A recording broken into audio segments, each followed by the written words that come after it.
As I approached my 18th birthday, prepared to enter the mandatory military service required of young men during World War II, I was recommended to receive the Melchizedek priesthood.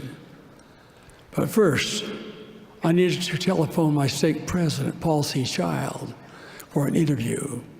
He was one who loved and understood the Holy Scriptures, and it was his intent that all others should similarly love and understand them.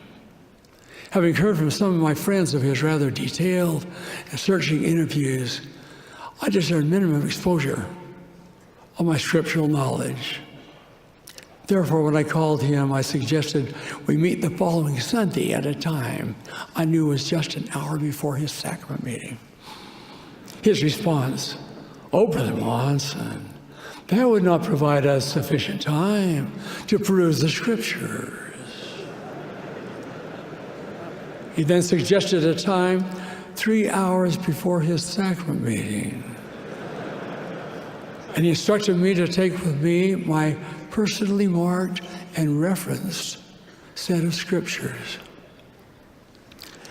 When I arrived at his home on Sunday, I was greeted warmly.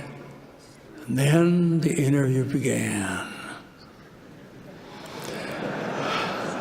President Child said, "Brother Monson, you hold the Aaronic priesthood. Have you ever had angels minister to you?"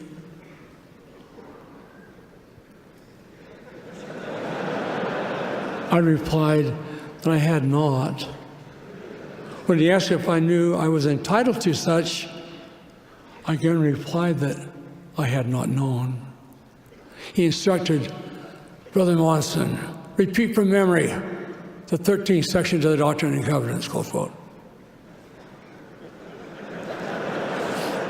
I began, "Upon you, my fellow servants, in the name of the Messiah, I confer the priesthood of Aaron, which holds the keys of the ministering of angels." Quote. "Stop," President Child directed.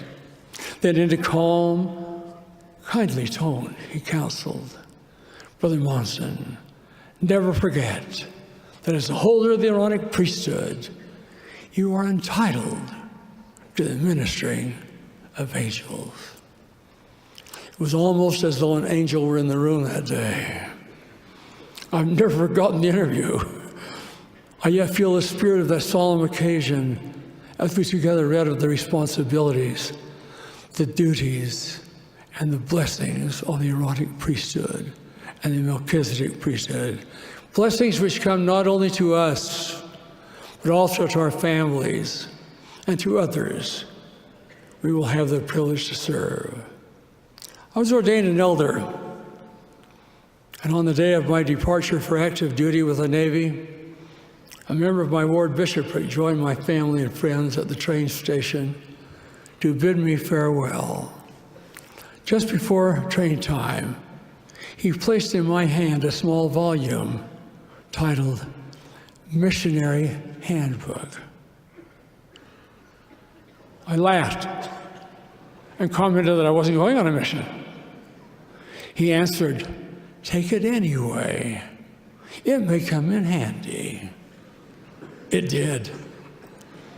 I needed a hard rectangular object to place in the bottom of my sea bag so that my clothing would stay more firm, would thus be less wrinkled.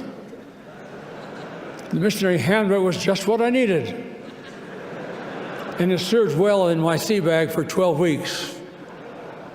The night before our Christmas leave, our thoughts were of home. The barracks were quiet. Then the silence was broken by my buddy at the adjoining bunk, a Mormon boy, Leland Merrill, who began to moan in pain. I inquired concerning the reason, and he said he felt really sick.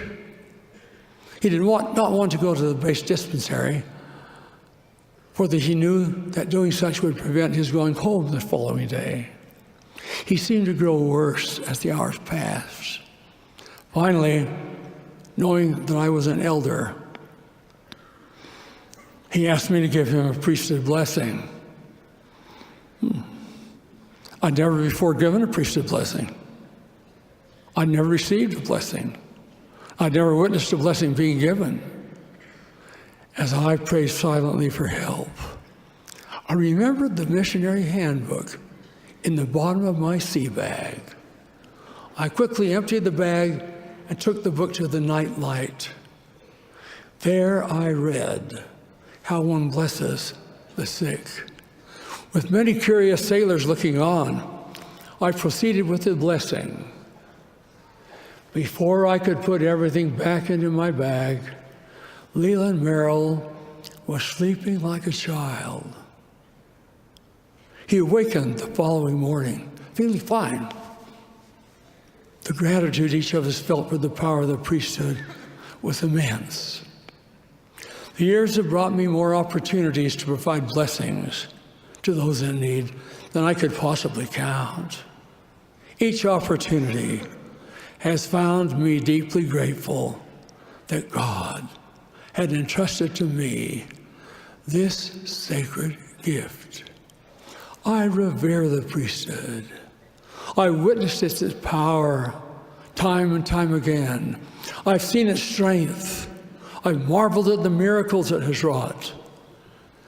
Brethren, each of us has been entrusted with one of the most precious gifts ever bestowed upon mankind.